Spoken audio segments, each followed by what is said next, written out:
The pyramids of ancient Egypt are some of the most mysterious structures in human history.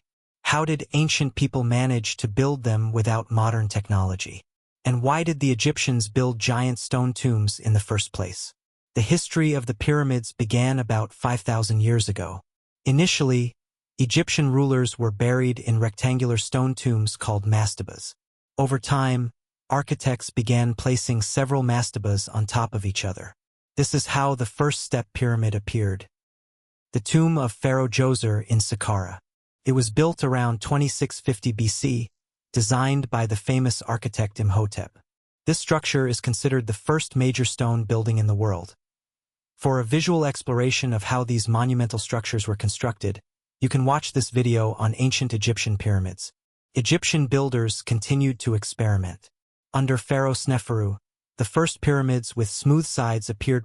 One of them was the bent pyramid in Dahshur. Its sides changed their angle of inclination roughly halfway up. Most likely, the builders realized that the original structure might turn out to be too heavy and unstable. After that, the Red Pyramid was created, the first truly successful smooth-sided pyramid.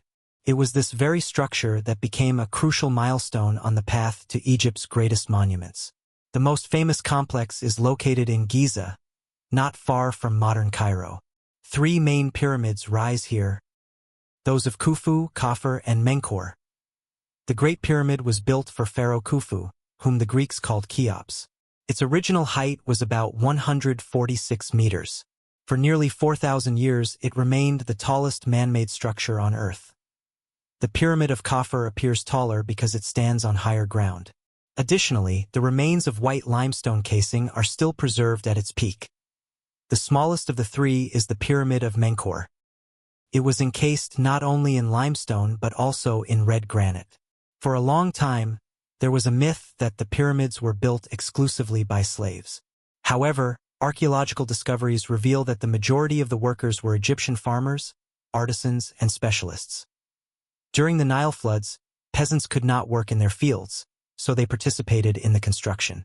The stone blocks were transported on wooden sledges using lubricated sand.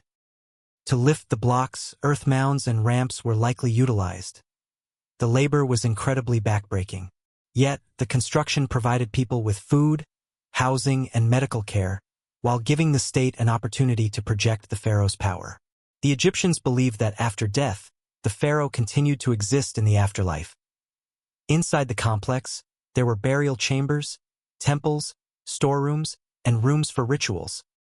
The ruler's body was mummified, and food, jewelry, weapons, and objects he might need after death were left nearby. The shape of the pyramid symbolized the sun's rays, along which the pharaoh's soul could ascend to the gods.